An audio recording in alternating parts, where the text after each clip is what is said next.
Hvaljeni Isus i Marija i Sveti Josip. Evo, hvala što ste me dočekali u ovolikome broju. I evo, uistinu sam prvenstveno Bogu dragom zahvalna da mogu večeras biti ovdje s vama. Evo, da mogu posvjedočiti moju vjeru, jer navještati vjeruje i poslušnost dragome Bogu, evo kako kaže Sveti Pavao. Tako da evo, zahvaljujem dragom Bogu što sam ovdje večeras s vama, ali evo, zahvaljujem i mojoj sestri koja je večeras ostala sa mojih 4 djece kući. Evo, Emanuel je tu sa nama. Tako da evo, prvenstveno evo, njegova mudrost evo, i milosrđe vjerujem da me dovelo ovdje i da evo, pokušavam pokazati kako je Gospodin evo, kroz sve moje križeve, kroz taj ocean boli, ocean križeva evo, gdje me je stavio, kako opet sve to okreće na dobro u mom životu. Shvatila sam da temelj mog života mora biti poslušnost i prvenstveno predanje dragome Bogu. Obično kroz svjedočanstva znamo slušati kako neko kaže da je njegov život imao 2 etape. Život bez dragog Boga pa život sa dragim Bogom. Kod mene je to nekako išlo u 3 etape. Prva etapa, naravno, dok sam bila kao dijete, živjela sam dosta blizu dragome Bogu. A onda kroz neki mladenački hod naslijedila je ta neka druga etapa kad sam se malo više, nazovimo, udaljila od Gospodina.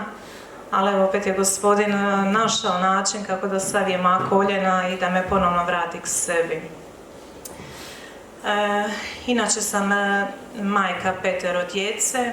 Najstariji Nikola ima 15 godina, Klara ima 13 godina, Emanuel ima 8 godina, Marija ima 3,5 godine i Terezija Josipa ima 1,5 godinu. Tako ja kažem, evo 5 djece je tu sa mnom na zemlji i 3 duše koje me čekaju, evo, vjerujem u vječnosti koje su kod Gospodina. Ovako, da se vratim na tu neku moju, nazovimo, drugu etapu, kad sam se nekako posebno odmaknula od Gospodina, to je bilo kroz neku moju srednju školu. Tada sam, evo, sa svojih 15 godina upoznala i svoga supruga, ljubav mog života. Nakon 4 godine naše veze mi smo stupili u brak, da bi nakon nekih 1,5 godina braka dosta dobri doktori, nazovimo vrsni doktori, su mi rekli da neću moći ostati trudna, nego znači isključivo umjetnom oplodnjom. Nikakvih posebnih dijagnoza nije bilo, ali evo, to je bilo znači da ne mogu niti, da mi ne vrijedi pokušavati ostati trudnom jer neću moći. Međutim, eto, Božja volja je bila nešto drugo, Gospodin se tu proslavio kroz brojne živote i tako, evo, došao je naš Nikola. Nikola je bio jedno dijete urednog zdravog razvoja do nekih 1,5 godinu, kad sam počela primjećivati da se ne odaziva na ime, da je nekako, to bi danas stručno rekli, živio u nekom svom svijetu, dosta je bio tako i povučen. Međutim, meni to nije ukazivalo na nekakvi poseban problem, jer nisam gledala to s medicinske strane, nego kao dječak je, sve će to nadoći na svoje. Kad je Nikola imao 1,5 dana, ja sam ostala po 2. put trudna, Bogu hvala i slava, i rođena je naša Klara. Nakon što se Klara rodila, ja sam i kod Klare uočila neke nedostatke, znači da jednostavno dijete se ne razvija dobro za svoju dob kako bi se trebala razvijati. I tada smo krenuli intenzivno i sa Nikolom i sa Klarom na sve moguće pretrage gdje su nas slali da se utvrdi koje su dijagnoze i zašto djeca zaostaju u razvoju. Oboma je stavljena dijagnoza autizam. I meni je to bio nekako široki pojam te dijagnoze, ja to dobro nisam razumjela, niti sam tome pridavala neku pažnju, ali smo tada bili poslušni, evo i doktorima, vodili smo ih i kod logopeda, defektologa, psihologa, evo nekako gdje su nas god slali, mi smo tako išli s njima. Nakon 5 godina tek sam ostala trudna po 3. puta, to je rođenje naše Emanuel, evo Bogu dragom hvala, dijete urednog zdravog razvoja. Sa Nikolom i Klarom nije bilo nekakvih posebnih promjena, s time da je Klara uspjela progovoriti i prohodala je, a kod Nikole je to išlo puno teže. Da malo evo tu skratim priču, Nikola je dijete koje je bilo nijemo do svoje 9. godine. Nažalost, znači ništa nije pričao. Kad je rođena naš Emanuel, čuli smo da ima duhovna obnova na otoku Krku kod velečasnog suca, vjerujem da ste svi čuli za to. I tada smo bili evo sa djecom na toj duhovnoj obnovi i baš smo nekako evo tada vapili da se Gospodin proslavi, da Nikoli udijeli govor, jer je već tada imao nekih 7 godina, 8 godina.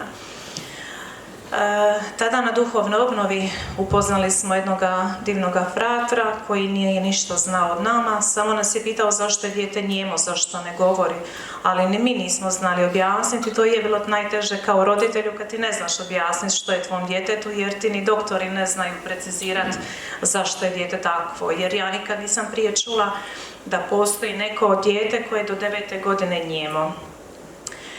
I uglavnom prošlo još nekih godina dana, Božjom providnošću, uspjela sam doći baš evo do toga fratra i on je rekao da će prolaziti kroz Kaštela gdje mi živimo i da je voljan svratiti kod nas na molitvu i malo se tako pomoliti za Nikolu i za Klaru, što je naravno nama bila neopisiva radost. Tada po prvi puta smo ja i suprug čuli da postoji bolesničko pomazanje za djecu, jer iskreno niko nam nije savjetovao, niti smo tražili evo, da se to djetetu udijeli. I evo, slava dragome Bogu, Nikola je znači sa 9 godina primio je bolesničko pomazanje, sutra je došao u školu i učiteljica me je zvala uplakana da Nikola čita. Nama je to bilo nešto nezamislivo, jer nismo znali kako dijete može čitati ako ne zna pričat, ne zna slova, ne zna ništa. Ali evo, koliko je Bog velik da se evo po sakramentu bolesničkog pomazanja proslavio i evo Nikola je dobio govor. Tada smo nekako smatrali da su to bili naši najveći, najteži križevi i da sad će samo ići nekako lakše u životu. Međutim, nije. Gospodin je tražio naše jedno dublje povjerenje, jedno dublje predanje u njegovu volju, u njegovu ljubav i da jednostavno shvatimo da ništa u životu neće ići glatko, da je ovaj put, uistinu naš ovaj hodočasnički put ovdje na zemlji, trnovit. Evo, baš kad me znaju pitati kako sam s njih 5, ja kažem slomljeno i blagoslovljeno, jer evo, tako nekako najbolje objasnim kako se uistinu svakodnevno i osjećam. Kroz evo tu slomljenost osjećam ipak jednu nadnaravnu milost, ali i blagoslov. Emanuel je Bogu hvala, evo, urednog i zdravog razvoja, on je danas tu sa nama. Nakon Emanuela posebno smo molili evo da se Gospodin i nadalje proslavlja kroz život naše djece i evo da ih bude još. I evo tako sam ja ostala trudna. Doktor je odmah na prvome pregledu rekao da kucaju 2 srca, da će to biti jednojajčani blizanci. Baš jedna velika neopisiva je bila radost, jer u našoj obitelji nitko nema blizance, tako da je to bio jedan medicinski fenomen. Međutim, u 12. tjednu trudnoće njima je oboma stalo srce kucati. To su trebali po imenima biti Marija i Josip. Tako da evo, te 2 duše su otišle Gospodinu. Ja sam tada imala kiretažu. Posavjetovala sam se s doktorom da li moram sad neki određeno vrijeme čekati za iduću trudnoću, jer suprug i ja smo uistinu oduvijek živjeli otvoreno životu, onako kako je evo, Gospodinova volja, tako neka bude. Međutim, 1,5 mjesec nakon te kiretaže ja sam ostala trudna. Začela sam, znači bila je djevojčica, to je moja Marija. Marija sad ima evo 3,5 godine. Bogu hvala, evo Marija je jedno isto dijete, kao i Emanuel, dijete izmoljeno ovdje baš posebno u Međugorju. I baš evo danas kad sam se vozila prema Međugorju, baš kad sam evo razmišljala i o ovom mom svjedočanstvu, kako i započeti sve to, kako ispričati sve ove križeve, stalno su mi dolazile te riječi da moram svjedočiti koliko je bitno predanje, da je predanje uistinu temelj života, jer u tom potpunom predanju mi jedino možemo biti ispunjeni radošću. Jednom prilikom sam baš slušala propovijed od Don Luke Klarice, kad je rekao, kad je duša blizu Gospodinu, duša je i radosna. Pa evo, ja nekako uvijek vapim, Isuse, drži me šta bliže sebi, evo, da bi moja duša bila radosna. Kad je naša Marija rođena, nakon nekih mjeseci i po dana, Gospodin nas je blagoslovio sa novom trudnoćom. To je bio naš Josip, po redu naše 5. dijete. Jedna uredna školska trudnoća, kako to inače doktori kažu. Međutim, 2 dana prije termina Josipu je stalo kucati srce i morali su mi napraviti normalan porod.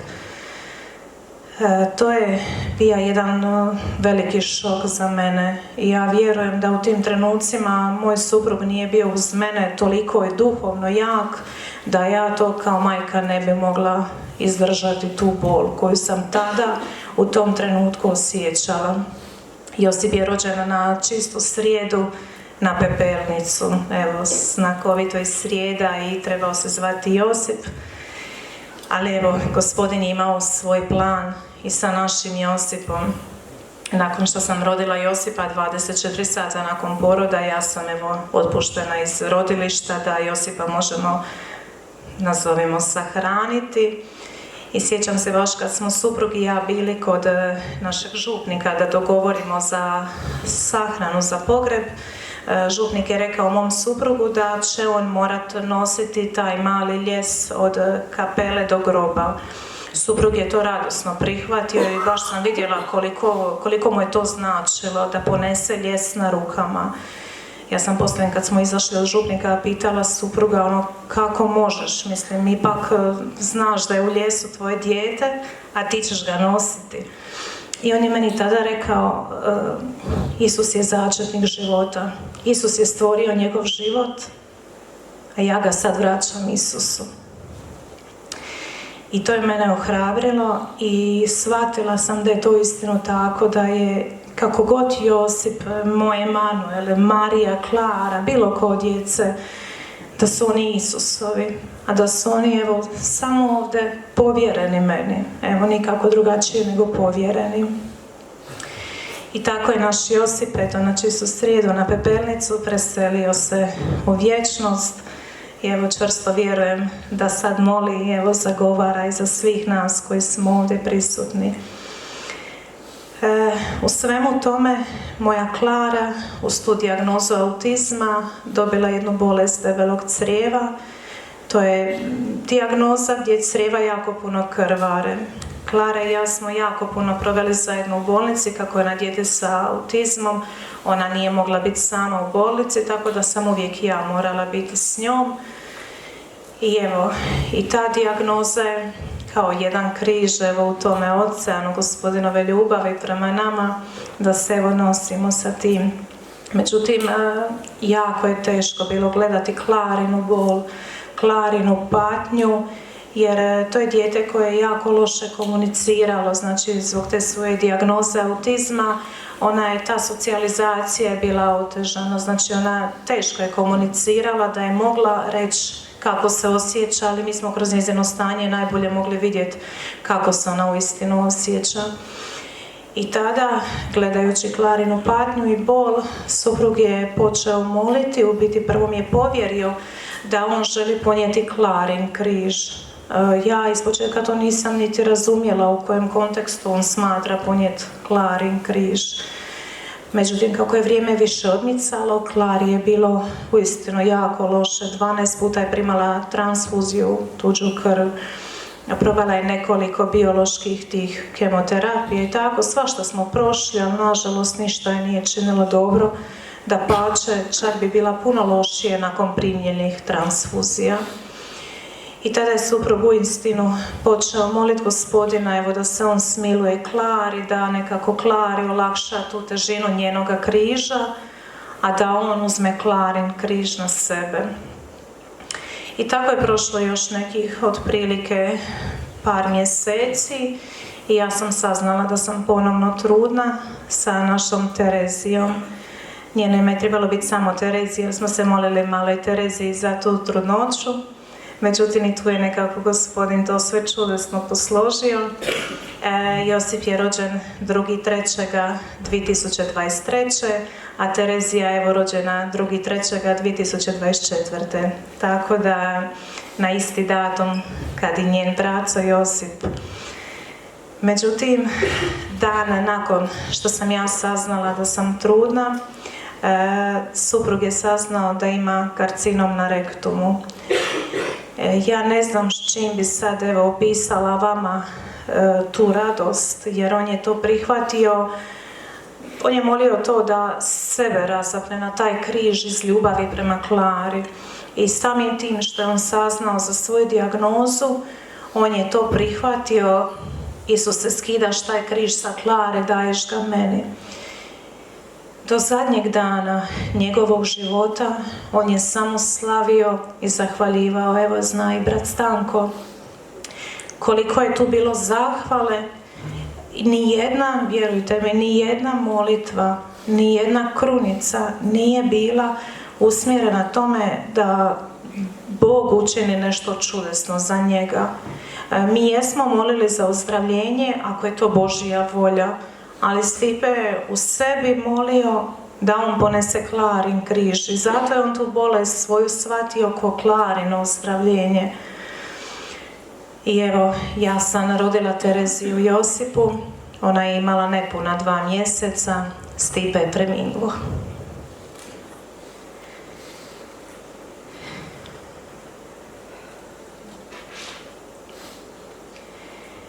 Moje svakodnevno trpljenje, evo, prikazujem, sjedinjujem sa raspetim i sada kad se osvrnem samo koliko je Božja volja mogla pretvoriti, evo, sve te moje boli u radosti, shvaćam da je to istino jedna Božja milost.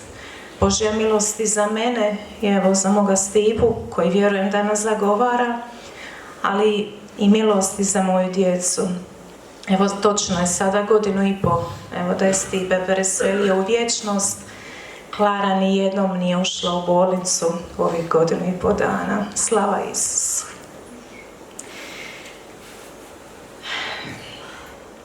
Evo, uistinu, svakodnevno križ, trpljenje, evo, sve ono što Gospodin daje, ja u tome pronalazim radost. Pronalazim i u svom srcu uistinu osjećam jedan duboki mir. Čitala sam baš jedno, mislim da je to pisalo u knjizi Svete, u dnevniku Svete Faustine, kad Isus kaže Faustini, trpljenje je najdragocjeniji dar na zemlji.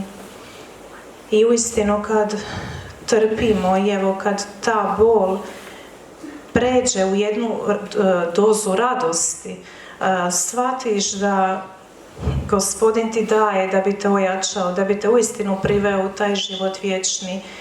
Ja sam evo već svjedočila kako smatram da smo uistinu ovdje samo kratkotrajno, da smo zemaljski hodočasnici i da je Bog uistinu pripremio nam nešto posebno, neopisivo, evo šta je u ljudsko oko nije vidjelo, ni uho nije čulo, evo da je to Bog pripravio onima koji ga ljube. I evo nastojim da sva ta svoja trpljenja prikažem dragom Isusu, evo da se sjedinim s njim na križu, da se on i nadalje evo proslavlja kroz sve ovo što mi daje, ali prvenstveno evo molim ga i za snagu, jer snaga nam je nekako potrebna evo svakodnevno. Sjećam se evo kroz evo bolove svoga supruga kad je ta bolest već dosta bila uznapredovala, on je imao karcinom na rektumu, evo ne znam jesam spomenula već, odbijao je morfij, doslovno morfij je primio možda 2-3 dana prije nego je preminuo. On bi znao izvaditi svoj karmelski škapular i uvijek je govorio to je moj morfij, to je moja snaga. Njemu su metastaze već kasnije bile na plućima, na jetri i dan po dan, relativno kroz nekih par dana je potkovno bio izgubio i govor i te glasnice su se izgubile. Međutim, evo kako Emanuel ima taj slavljenički duh i kako evo ta pjesma uvijek nekako živa u našem domu. Mi bismo upalili pjesme slavljenja i suprug bi dobio glas. Znači, to je bilo nevjerovatno, ja sam to svjedočila.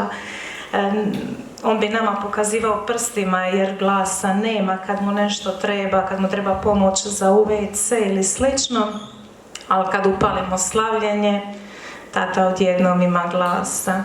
Tako da je on uistinu, evo, otišao je kroz to slavljenje, kroz pjesmu, kroz molitvu, kroz zahvalu. Evo, dao mi je primjer i meni, evo i djeci, da nam uistinu pokaže kako hrabro nositi svoj križ. Ja sam nakon evo što je on preminuo govorila, Gospodine, kad bi mi barem jednim dijelom dao njegovu snagu, njegovu hrabrost, evo, da ja budem sutra mogla nositi svoj križ, da ne klonem, jer smatram ako živim u predanju, pa Isuse, sve si mi ti dao. Evo, baš smo se malo prije nasmijali kad sam bratu Stanku rekla, pa svaka moja krunica je krunica zahvale.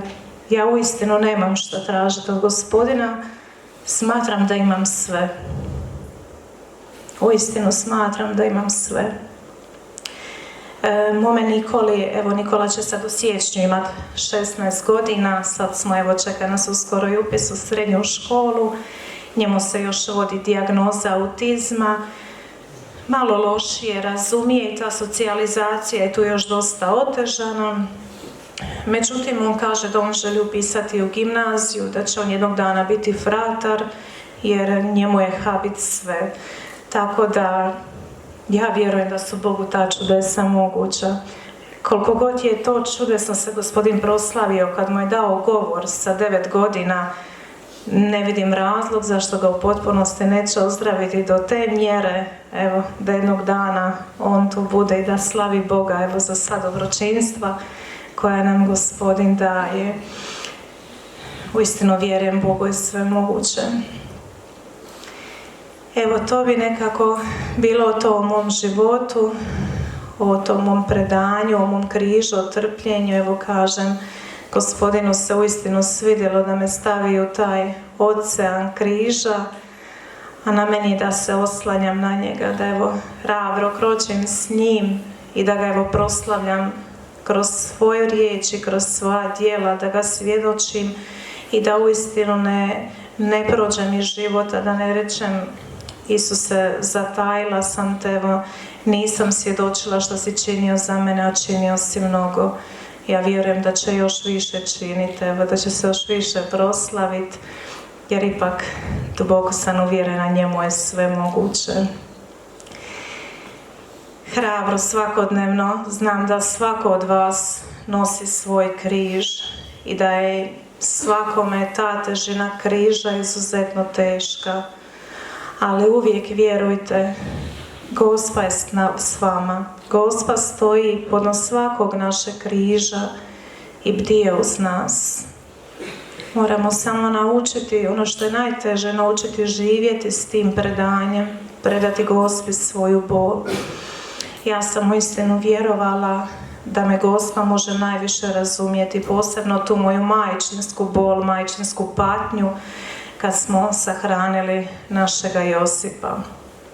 Ali opet, jako me utješio, evo, dragi Bog, na dan kad bi možda posebno patila, kad je Josip otišao na nebo, evo, on nam je dao Tereziju i Josipu na isti datum, tako da, evo, na isti datum slavimo 2 rođendana, Josipov nebeski, evo, Terezinov zemaljski. Uistinu Bog se čudesno proslavlja, evo, ovih 1,5 godina od kako nema, evo, supruga fizički, jer Emanuel ne da drugačije reći. Emanuel je dijete, evo, koje je prošlo jedno teže razdoblje i u svojoj školi i evo među svojim vršnjacima. Međutim, on je rekao djeci i psihologu u školi da je njegov tata živ, da ga on ne vidi, ali da je siguran da je tu uz njega. I evo, Bogu dragom hvala na tim klicama koje smo mi, evo, sijali u njih, da bi, evo, dijete, to je bilo znači lani, prvašić je bio, da bi dijete od 7 godina znalo reći, ja mog tatu ne vidim, ali znam da je tu i da mi u svemu pomaže. I evo, svu hvalu i slavu dajem dragom Bogu, evo, da dijete tako može razmišljati. Evo, baš mi je psiholog rekao da ne znaš što da on porazgovara s jednim takvim djetetom koji od 7 godina tako razmišlja. Tako da evo, hvala dragome Isusu.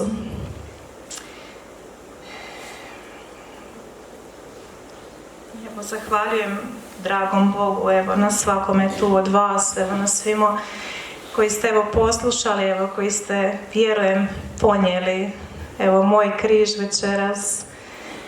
Hvala vam što je Gospodin providio i vaše vrijeme da ga odvojite za mene i neka ovo istinu bude dragom Bogu na slavu. Neka se posluži, evo, sa svima nama. Ovaj život će jako brzo proći. Moramo toga svi biti svjesni, jer zemaljsko je uistinu prolazno i brzo prođe. A vječnost je ono čemu se radujemo, čemu težimo, gdje ćemo svi biti jednog dana u slavi, u zahvali dragom Bogu.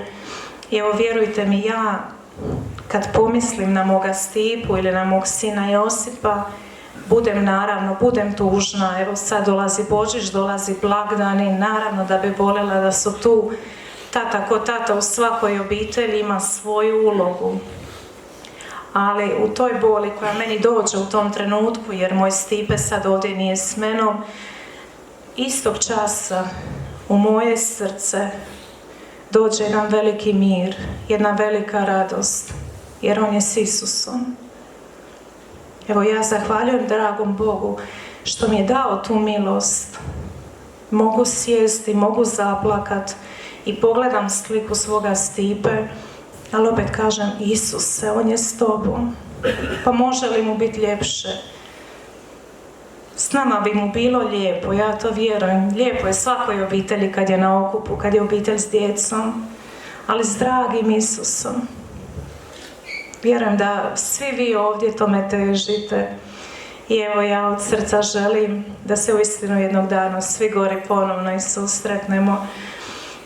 Evo, želim da od srca, da sve svoje boli predate Gospodinu, da vas on dotakne, da vas on liječi, da on, evo, uđe u svaki kutak vašeg srca da bi mogao djelovati.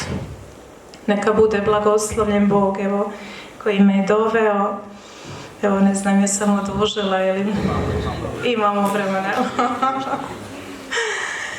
Pa evo, ne znam šta bi još vam posebno rekla. Svakodnevno, evo, svjedočim kako Gospodin čini čudesa.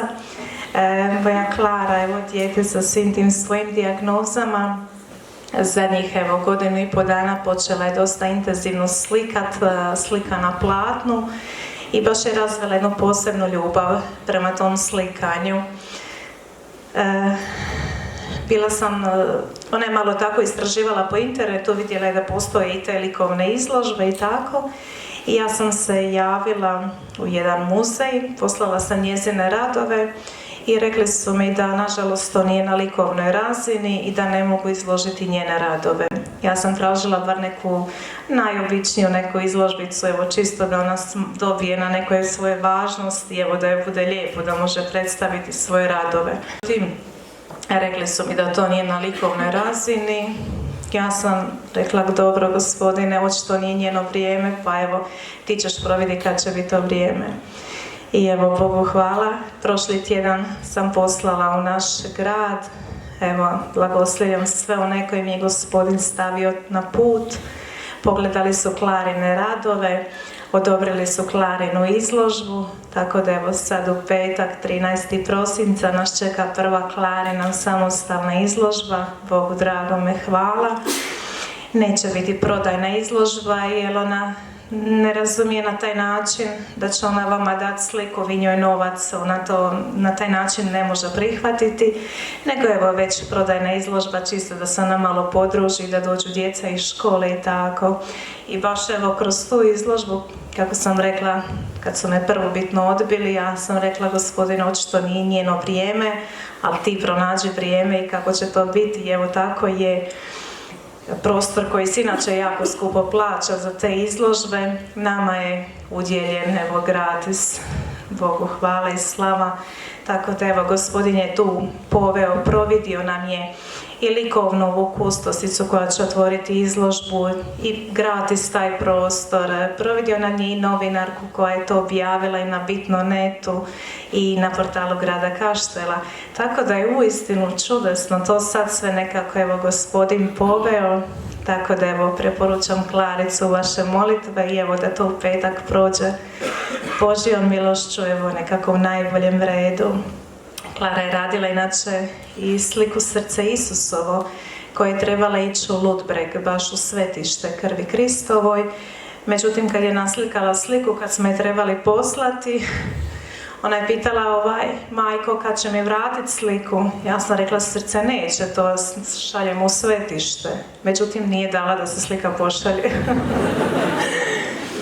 Tako da je slika ipak ostala nama kući i onda zato sam odlučila da ni izložba neće biti prodajna, nego evo čisto da se ona osjeća malo drugačije, jer zbog te svoje bolesti 2 godine, doslovno ne znam je li 5 puta bila na nastavi u roku 2 godine, stalno smo bili u bolnici, izgubila je i prijateljstva i evo svašta se tu nešto tako izdogađalo baš zbog te njene bolesti. Tako da evo ova izložba je baš nešto čemu se posebno raduje. Evo, Gospodin se nekako proslavlja, evo i kroz mog Nikolu, kad se sjetim, kad je Nikola bio naš prvo pričesnik, taman nakon što je dobio svoj govor, tata i ja smo ga pitali što bi htio da mu poklonimo za prvu svetu pričest. On je nama rekao da želi rimski misal. Jer smo se samo pogledali, išli smo proguglat na internetu koji rimski misal, ti ćemo to naći, šta je to?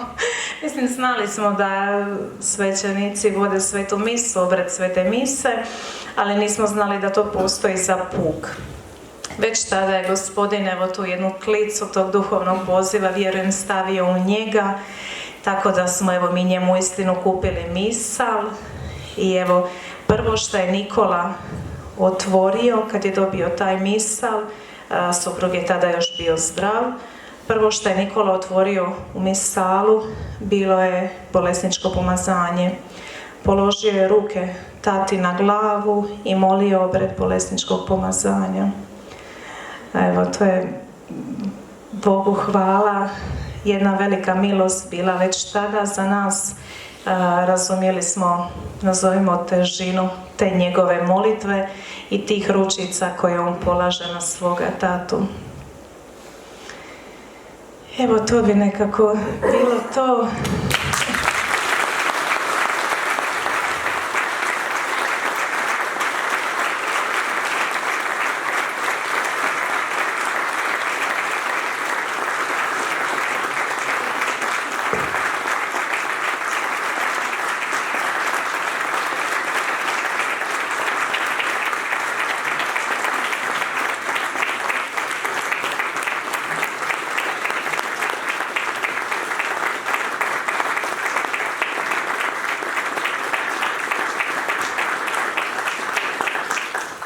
Hvala vam puno.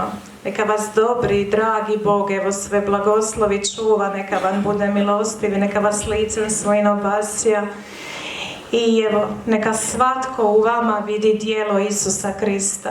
Svjedočite ga svojim životom. Nagrada vam je život vječni, zar se ne isplati? Bog vas blagoslovio.